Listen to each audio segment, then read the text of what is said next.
We are live, and we have never done what is going down right now. I am on the bike, and I swung around my little bar cart setup, so I'm podcast recording live on the bike. Right now, it is Sunday, 1:16 p.m., and I kind of want to do this podcast to force myself to do a little bit of recovery, not go too hard here on the bike. But I also just want to have a little bit of fun, and I want to talk about something that went down yesterday into today that is my execution on this intuitive understanding of how to flex endurance training and turn every single circumstance that might block training, make it harder to train, limit you on time, how to turn that into something that still moves you forward. And I'm going to get into just like basically what went down for me over the past basically 24 to 30 hours or so. The session that I wanted to get in didn't, chose to do other things, and how I just adjusted, and then how I actually propelled myself forward because of it. So that's what's going down here. I got my mic set up, and I'm hoping that the sound of my trainer isn't fucking with this audio. Let's just check in on the setup here. I got Zwift on my iPad on my left. I'm recording this podcast on my computer. We got afternoon cup of coffee here in my wife's doula placenta mug. I got maple syrup fuel for this ride. This ride is 90 minutes recovery / endurance effort. I need like 40 or 50 minutes. I forget the exact number to hit my 5-hour goal. Be fueling with this. And then I got the handy dandy half gallon of water hanging right back on my desk. So that's the setup here. We got a little bit of family in town. So Chelsea's mom and stepdad Julian are out doing something now. They're going to get back probably in the middle of this. My son Jack is napping. And my wife Chelsea, who's a doula, has 1, maybe 2 chicks about to go into labor. And so she is inside resting up. So this is all about the intuitive understanding of flexing endurance training and using anything that you think is blocking you from doing what your intentions are in training to then mixing things up and basically turning it into an advantage and understanding the different ways to get better. That's kind of what I want to go through here. We just went to church. I got to go full setup here. So I'm rocking the socks I wore to church. I got my bike shorts on. I got my heart rate strap on. I'm rocking the sweater and the fisherman beanie here that went to church. So this is just real life how I'm getting on the bike here. Okay, so let's get to the point of this.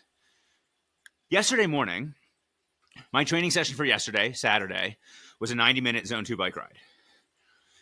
My training sessions today, 45-minute run, and then 90-minute bike ride after the run at any point in the day. That was the intention of the weekend.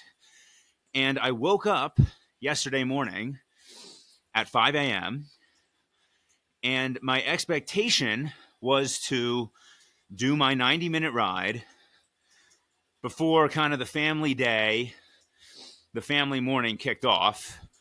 We got Chelsea's mom and stepdad are staying with us. And so I wanted to get up early and bang out that ride and just be available once the family was up. But right now, there's been a lot of stress in the Dreyer home. This is the second weekend in a row that we've had family visiting and staying with us. So we've had people staying in our house, and then we're entertaining. We had other family visiting last weekend, as well as family staying with us. And so we were kind of moving around a lot and dealing with all of that. My wife, Chelsea, and I, we also both just traveled. I was at Elephant Mountain 50 Tribal Team Ultra. Chelsea, over that weekend, went to Florida to visit her dad and her stepmom. And then they flew back here together. Her dad came for a trip out this way for my wife Chelsea's baptism, which was last weekend. I got to check myself here on my heart rate. I got to get into Little Ring. I can feel my heart rate starting to rise. This is part of why I'm going to be checking myself if my breathing gets a little bit labored. So there's been a little bit of tension in the home. And I have felt that my wife is stressed. The house has been messy to her standards. And then all the different things with family coming, traveling. And then we've both had huge things going on with our business. I just launched Tribal Quill Keepers, my new writing group and program. And just this past week, my wife Chelsea launched the website and official branding for her doula business. She's been a doula for a little over a year now. She did 26 births last year, but just sort of did that all like unbranded. And as she's scaling it and growing it out and adding things to it, she just worked with this lady to help build out the website, get it branded, come up with a name, logo. Reborn Birth and Body is what it's called. And so she had like the launch. And she launched it on Thursday, which meant that like Tuesday night, Wednesday night, like her and I are working together on her final edits on like, what do I want this to say? How do I want to post like the social launch? All that stuff. Meanwhile, I'm leading up to the Friday launch of Quill Keeper. So that was just what was going down. And as a result of that, I just felt like my wife was just very stressed. And I felt like when I woke up on Saturday to do that ride, I was like, how can I make sure that my wife is not just thrown in to a start of the day that will allow this stress to continue to mount? Well, the easiest way to think about how the stress would keep mounting is she's woken up by a crying baby. She's got to immediately jump into mom mode. She's got to then handle baby breakfast. And then we've got her mom and stepdad in the house with us. So right all of a sudden, she's like family entertaining, and there's just like commotion in our tiny little 1,200 square foot ranch home. And so it's 5:13 in the morning on Saturday, and I've literally gotten my bike on the trainer, and I'm just like, if I ride for 90 minutes, I will theoretically be done before the family's really up for the day, but there's a really good chance that my son Jack is going to get up or need to be reset. He's going to have a big fallout in the 5 or 6 o'clock hour. And if my wife Chelsea has to get up to go fix that while I'm on the bike, I am just allowing this stress to compound. And so this is the start of the adjustments that I'm going to talk about. Again, I'm riding the bike here, so I don't really have live notes, and I'm just having a little bit of faith that I'm going to piece this all together well. So Saturday morning, 5:13, I'm like, I cannot hop on the bike for 90 minutes. That is not a valuable effort given the context of my life right now. And so what did I decide to do? I decided to swap the ride and do a lift to start the day instead. I wrote a little tweet on this, and I dropped a little bit of a banger of a line. I said, this was not a sacrifice. This was a flex. And the standard that I have for myself was maintained. Now, flexing from the 90-minute ride to the 45-minute lift, well, now all of a sudden that also opened up 45-ish minutes.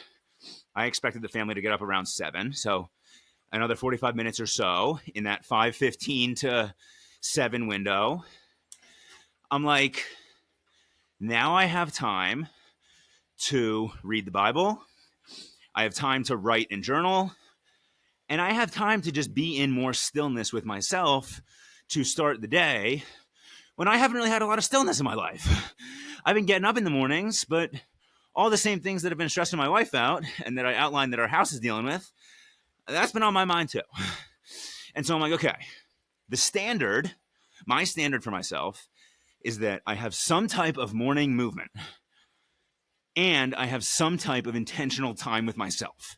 Now, there are some days that kind of blends together, and the movement is an exercise training session, and that basically counts as my time for myself.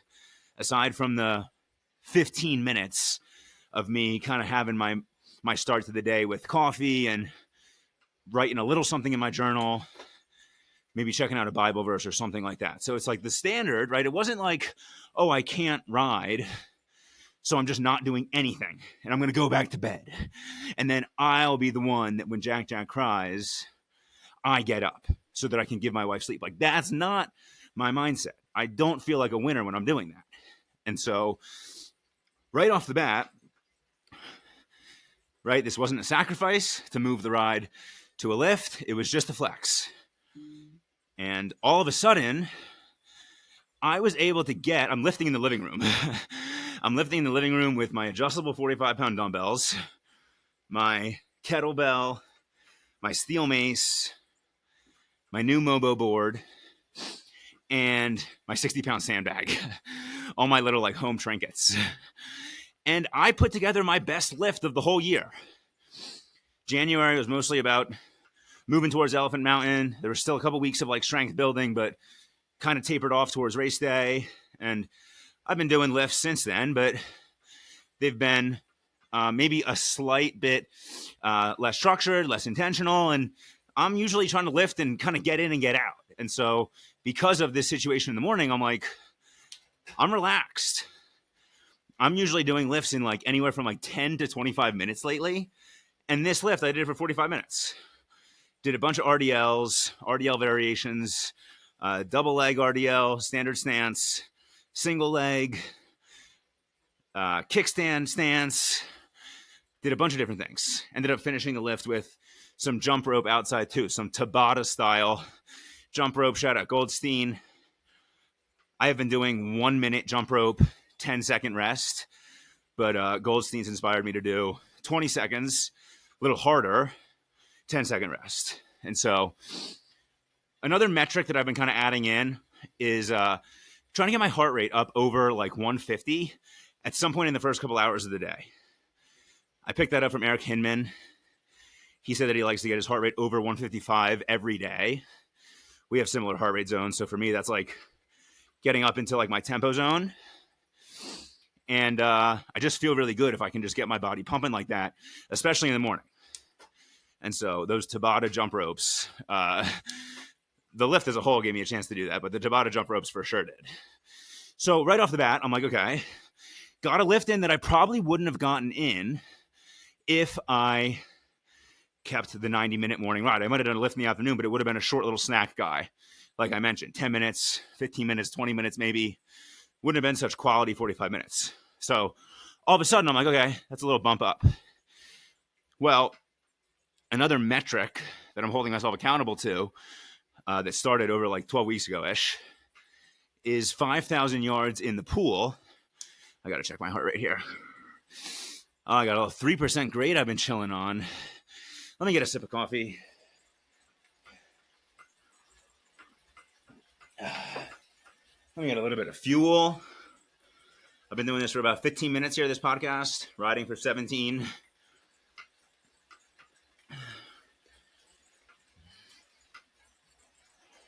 And a little bit of water.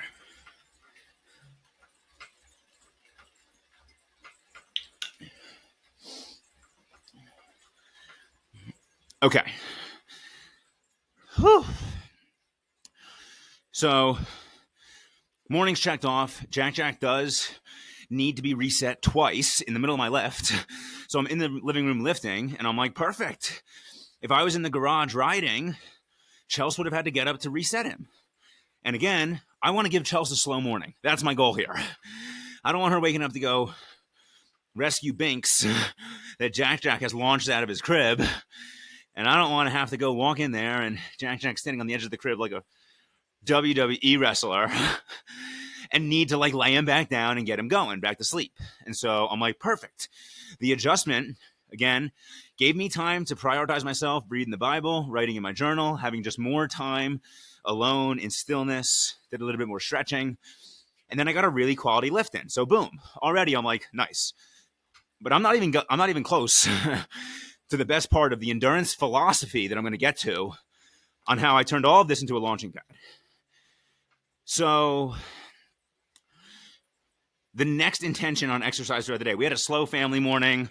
We were doing a couple of little fixing projects around the house. Julian, Chelsea's stepdad, who's here, he's a master engineer and home fixer. So we had a couple of doors where the latches were all not clicking in. Our house kind of moves around, it seems, in the winter. And so our bedroom door, we were trying to shut it, and like we were having to like lift the handle to get the lock to click in. So whatever, shit like that. Julian helped us swap over our license plates.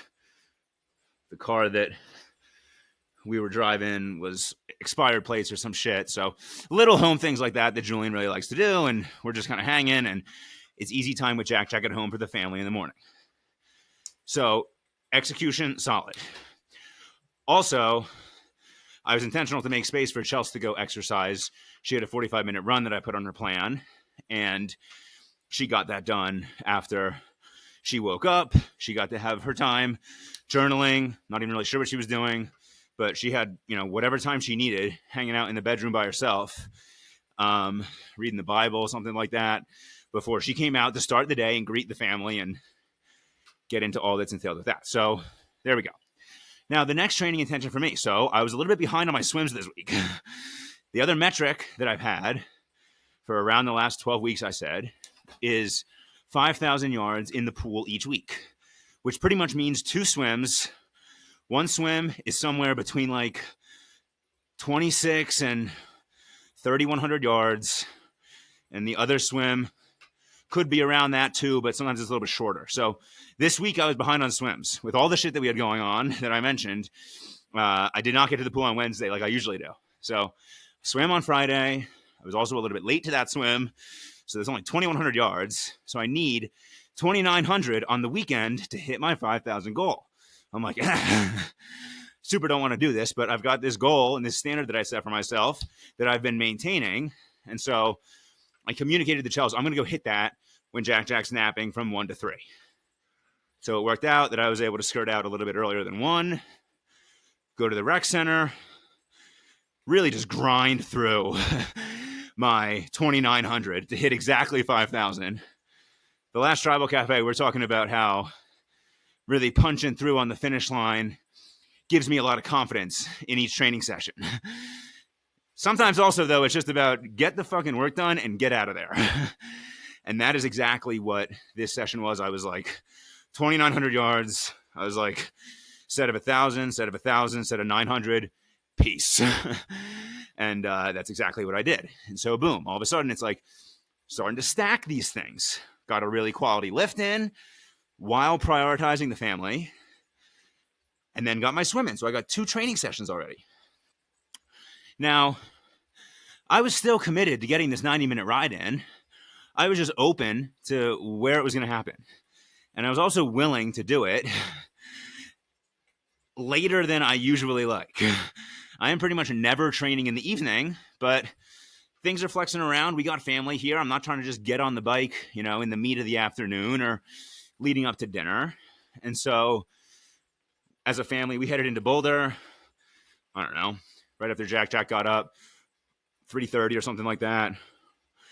Walked around to some bookstores, checked out a tea shop, a little cafe, and then we got dinner. So we get this Thai food dinner in Boulder. We're eating probably 6 to 7 or something like that.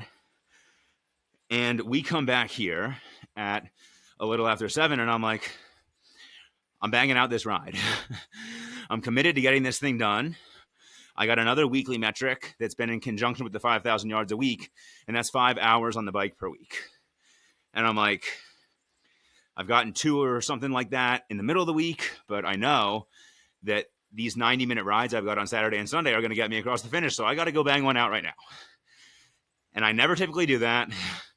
I never, ever ride after going out to eat, let alone eating a bunch of spicy Thai food. And so we came home and, within 10 minutes of getting home, I was just on the bike. Didn't even say anything to my mother-in-law and Chelsea's stepdad. I wasn't like looking to have a conversation. I was just like, told Chelsea, I'm getting on the bike. Don't worry about it. And so we got Jack down and then did that. So now all of a sudden, right, option one that somebody might perceive when they realize they got to handle dad duty in the morning is, oh, the ride's not happening today, so nothing's happening. Well, that's not the standard that I have for myself. Instead, we'll flex it, get a good lift in, get a better lift than we would have. Still going to hold myself accountable to the 2,900 yards that I need to hit my 5,000 goal. So I hit the pool, boom. And then, dude, let's punch through on this day. Now, I still haven't shared with you the actual endurance philosophy on fitness development through all this, because I'm going to get to that next. So, 90-minute ride. There's another world where we go out to eat, and I suggest that we stop for ice cream at Sweet Cow in Boulder, and I'm just like, I ate out, whatever, fuck it.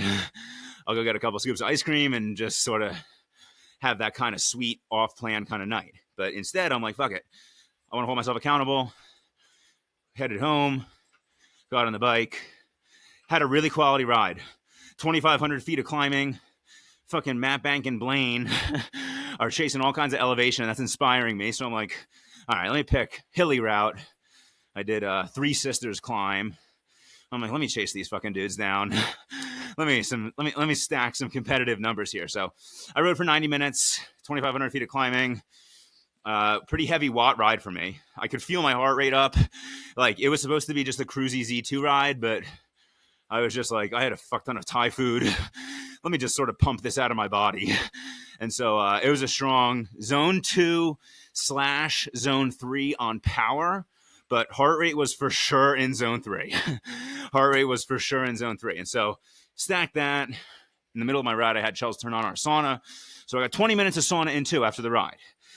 And so all of a sudden it's becoming like a holistic evening for me, where it could have gone the complete other direction. Now, the real kicker is that this morning I had that 45-minute run on my plan, like I mentioned, but I wanted to go run trails, and I was willing to go a little bit longer. I knew there'd be some hiking included, so not like a pure 45-minute road run. And I wanted to go hit something with Cam, tribal athlete who just moved out to Boulder. And so Cam and I meet at the trailhead at just before 6:30. We bang out an hour 15 together. It's like 10K or so I hit.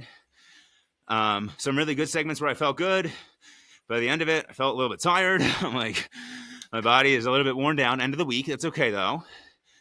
And now, all of a sudden, when I'm looking back over the previous 24 hours, not even counting the lift, I got a 2,900 yard swim in at basically noon on Saturday. I got a 90-minute ride in at 7:30 or 8 p.m. in the evening. And then at 6:30 in the morning, I banged out an hour and 15 of running. So now all of a sudden, my swim was like 45 minutes on the dot. So now all of a sudden, I've gotten 3 really quality training sessions in a less than 24-hour window. And if you've seen me talk about beginner 70.3 development or even beginner Ironman development, this is also true of people who have done multiple Ironmans or 70.3s and are experienced. But one of the early first-timer metrics that I like to piece in close to their race is condensing the window of time in which they do close to the race distance. And so for a 70.3 athlete, that might be a 45-minute swim. It might be a 2.5 hour or 3 hour ride. And then it might be, hour 15 or a 90-minute run. And to me, that's like representative how they handle that. the efforts they're able to put out, that becomes a bit reflective of the pacing they can maintain in the race. But it's also training the body to exercise at 3 different times and cumulatively put out what they will be expected to, or at least close-ish to it, on race day. And so for me, 45-minute swim, that's great. I would do a 70.3 swim in 30-ish minutes. Hour 30 ride. My 70.3 bikes lately have been like 220. So, a little bit more time would have been great, but whatever. And then hour 15 run with just under 1,000 feet of climbing. My 70.3 runs have been in like the 130s timing. I think 137 maybe. I forget off the top of my head what my best one is. But I'm kind of close within all of those. And not to mention, I stacked the best lift that I've had in probably the past 3 or 4 months, truthfully. And so, to me, this is just the idea of it wasn't a sacrifice to move the Saturday morning ride. It was just a flex. And now that I've got such experience and endurance, I also understand, like, ooh, I could actually use this to my advantage. I could stack some training sessions that would give me a boost in fitness. They could also propel me forward into next week because I'm training at unconventional times. Like, I'm waking up on Sunday with more momentum because I rode on Saturday night and I saunaed instead of getting the ice cream post-Thai food. And so to me, the point of sharing all this, back to the initial point, is I'm coming to the awareness of knowing that I have this intuitive understanding after doing this kind of training for 6 years of the different ways that I can move myself forward. Because it is not all about black or white. Did the session get done? Did it not get done? There's a lot more detail and there's a lot more opportunity. Now, a couple other nuances within all of that. My lift on Saturday morning, heavy lift. I was moving weight. With the reps that I could do on the 45-pound, I'm a little bit limited by the 45-pound dumbbells, but I was banging out good reps. I was doing isometric movements. I was doing pauses. I was doing overhead presses with the 60-pound fucking sandbag, repping that out like 21, 23 times. I hit on a few sets. Like, that's big for me. I ain't over here fucking overhead pressing 200 pounds. 60 pounds in a sandbag that requires a little bit of balance, too, for 21, 23 reps. That's solid for me. So, as a result of lifting heavy in the morning, my swim was just about get this done. We're not about to be putting out great splits. We can work on form. I wore the snorkel. I wore fins as well. I don't care. I'm just there to get my 2,900, around 45 minutes in the water, and fucking be done with this thing. Work on form. Don't try to muscle through it. So there's mindset development there. Then, by the time that my body had recharged a little bit, I had some afternoon meals. We had a solid dinner, good bit of carbs in dinner. I was like, I'm going to pump out on the bike a little bit. I was like, before my 15-minute recovery, the first 75 minutes of that ride were like maybe 210 or 215 average power, which is strong for me. I was pushing the body a little bit more than I probably should have because I could see that I was zone 2/zone 3 power and very much zone 3 heart rate. So my body's working harder than usual to put out the same amount of power, but I'm like, whatever. I'm pumping. I'm getting good climbing. I don't need to nerd out over this too much. And then I got the sauna. That's great. Time to just chill, decompress, have some more space for myself. Same theme as the morning. When I got in for my bike ride at whatever it was, 9 p.m., Chels and her mom are sitting on the couch talking about whatever, family stuff, mom stuff, whatever. And I'm like, I just need some more silence and space for myself. So I chill in the sauna, charging myself up emotionally, spiritually. Boom. And then the intention on my run this morning was making it an easier effort. I woke up, I'm like, my body's a little run down. My body would love to sleep till 9 a.m. But I'm getting up at 5, holding myself accountable to meet up with a buddy. Had some solid run segments, but included a good bit of hiking. It was kind of an out and back trail, and the first half of it was not all uphill, but mostly up on the way out, mostly down on the way back. And so I ran a bit on the way out, but included more hiking than I might have otherwise. It was also covered in snow. So if it was totally dirt, I mean, I've run that trail before. I would just run the whole thing. But the snow and just being out there at sunrise, I'm like, this is a lot more than just me trying to go get my specific run in. Like, I'm here to just get a good effort, good working effort, but keep the body healthy and kind of package this thing up and move on. Came back, had my Tribal Shred breakfast. There's been a rebrand on Fruit Till Noon, if you're not aware of it. I fueled for the morning run with maple syrup before the run and during the run. And then when I got back, I had my frozen mango, banana, date, and honey bowl. And then we hit church. Then we hit Costco. Got back at a little bit before 1. I had about half a rotisserie chicken, some Parmigiano Romano cheese. That's part 2 of the Tribal Shred protocol, is that the afternoon is protein and fat, unless you are training. If you're training, get some carbs in there to fuel up, which is exactly why we have the maple syrup. And I'm doing pretty good on fuel segments here because the first one was at 15 minutes, and now we're at just over 30. And so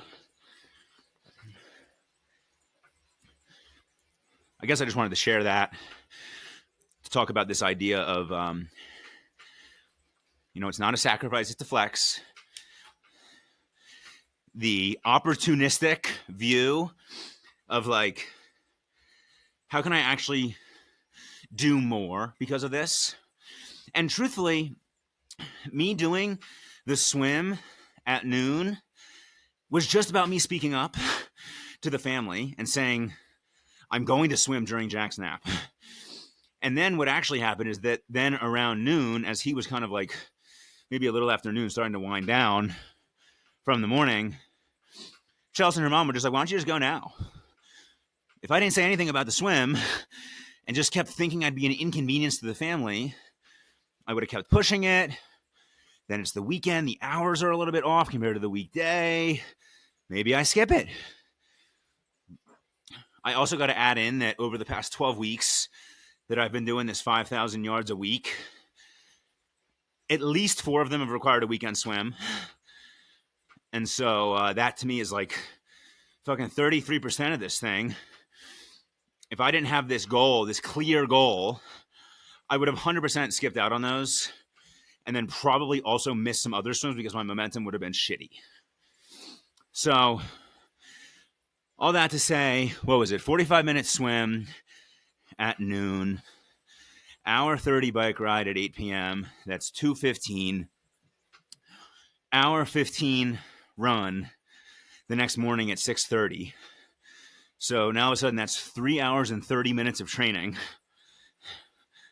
And what was also kind of funny is that my father-in-law, Julian, Chelsea's stepdad, he went to bed before I got off the bike.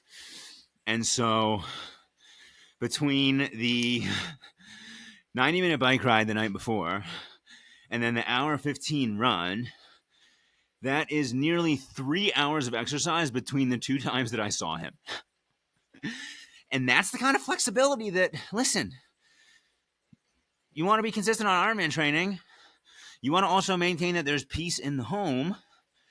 That was where this whole thing started. I was like, I cannot ride for 90 minutes from basically 5:15 to 6:45. I'm like, my son Jack is going to make noise. He's going to chuck his bank out of the crib and need to be reset. And if my wife's starting her day doing that, I am probably allowing this cycle of stress to just continue. And so those were all the moves I made. I'm hoping that this inspires you to see a little bit more creativity in how you can flex training when you want to prioritize showing up for your family. That would be the goal. And I have put out, I would say, decent volume over the past 24, 36 hours now. But it doesn't always have to be bigger volume. Just getting multiple touches, more frequency, that could be a huge win for you. One of the wins for me is that I don't usually have a weekend where I do a lift and a swim and a bike and a run and a bike. That's 5 training sessions. Like, it's typically more like 1 each day. I might have a brick, but that's kind of one workout. I might do a short lift. But there's real value in fitness in like, well, I did training at 5:30 in the morning. I lifted at 5:30 in the morning. Then 6 hours later, I'm training again in the pool. Then 7 hours later, I'm training again on the bike. Then 10 hours later, it's 6:30 in the morning and I'm running. And now, 5 hours after I wrapped up there, I'm back on the bike. So, intuitive awareness, maybe, of, ooh, I'm not actually limited here. I could just flex around. I have this standard that I hold for myself. What is your standard? For me, I got to be moving in the morning, and I got to be having some solitude for myself. Within that, I'm happy to get very flexible. Sometimes the morning movement is like stretching out in the yard under the moonlight for just a couple of minutes. I'll bang out some push-ups, do some squats before I sit down at my computer and get into writing, which would then serve the solitude and the stillness with myself category. Sometimes it's reading the Bible. Sometimes it's journaling more. Sometimes it's writing on my computer like as if it's a Substack or something like that. Sometimes the training is get on the bike. Sometimes the training is go out to the trails. Sometimes the training is a at-home living room lift. Sometimes the movement is a mini little stretch circuit out in the yard where I'm grounding, I'm getting fresh air, I'm doing a little bit of breath work. But the standard that I have for myself on moving and having some type of stillness before I grab my phone, before I let the world come and tell me what it needs from me, I make sure that I'm taken care of. And what I am realizing coming out of the elephant experience, talking with some other guys inside of Tribal on how we can improve their process or what's great about their process, I am seeing that maybe not everybody has such a standard that they hold themselves to. And this isn't about my standard being better than your standard. You can take my standard too. I don't care. It's just about moving your body and having some time alone. Now, I also think, what is the worst way to start the day? What is the way to guarantee that I am stressed out from basically the moment that I wake up? Okay, snooze the alarm, wake up to a crying baby, immediately grab my phone. Maybe I'm checking my work email. Maybe I'm checking my texts. Maybe I'm checking my social notifications. Like I'm letting the world infiltrate my headspace. Now, all of a sudden, my energy, I haven't even centered myself for the day. And now, all of a sudden, everybody's pulling me in every direction. My kid, my work, maybe my friends, maybe my family, if they've hit me up. Continuing that pattern of what would be the worst way to roll into the day. Well, then you jump right into work. And then you got work inbox. Got to clear that. Then what are we eating? Well, let's scarf down some processed food, something quick, bowl of cereal before I go sit back at my desk. Like, dude, I do not want to live like that. I have done iterations of that. Back when I was working a corporate job, even at times that I've been self-employed and I'm like, not as maybe committed to myself early in the days of my personal development journey. So I basically slashed that entire protocol and said, I am starting the day with some movement, stretching my body out, hopefully getting my heart rate up, My heart rate could get over 150 just by doing a couple of push-up sets. If I start to do a max push-up set, as many push-ups as I can, like some of those final push-ups where I'm holding the push-up position and I'm huffing and puffing, it sounds like I'm doing like 400s at the track. So the heart rate up does not have to be a huge workout. Now, the final thing that I'll end with, this is sort of similar to that frame of like, what's the worst way to start the day? Well, for me, I had family in town, and I'm like, dude, if I'm like dealing with entertaining family all day and I have not exercised in the morning, I am going to be miserable. All that I'm going to be thinking about is, how can I go exercise? How can I go exercise? And then I'm going to feel limited. I'm going to feel pressured. It's going to be 11. I haven't done anything. Then it's going to be noon. Now that idea of doing the swim is going to sound even harder.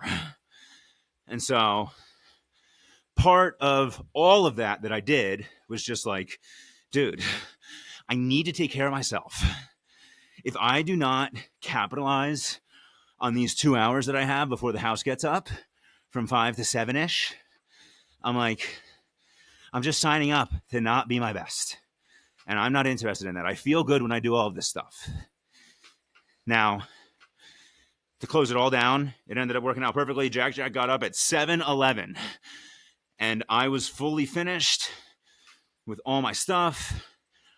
Chelsea's mom was also getting up then, so she was kind of dueling with grandma duty as I was kind of present, and we're all just kind of hanging in the house, and I had taken care of me. And then Chelsea probably got to sleep a bit more, and it probably wasn't until close to 8:30 that she came out of the bedroom. And so, again, the whole goal was to patch up this situation where my family is under a lot of stress. There's tension in the home. And I'm still down to be selfish on my time, but I was a little bit more selfish on the noon time slot than that 5:15 to 6:45 that my 90-minute bike ride almost was. So, with that, 42 minutes in, hope this was helpful. It's been helpful. I've been at 144 power average on the bike, which is pretty good.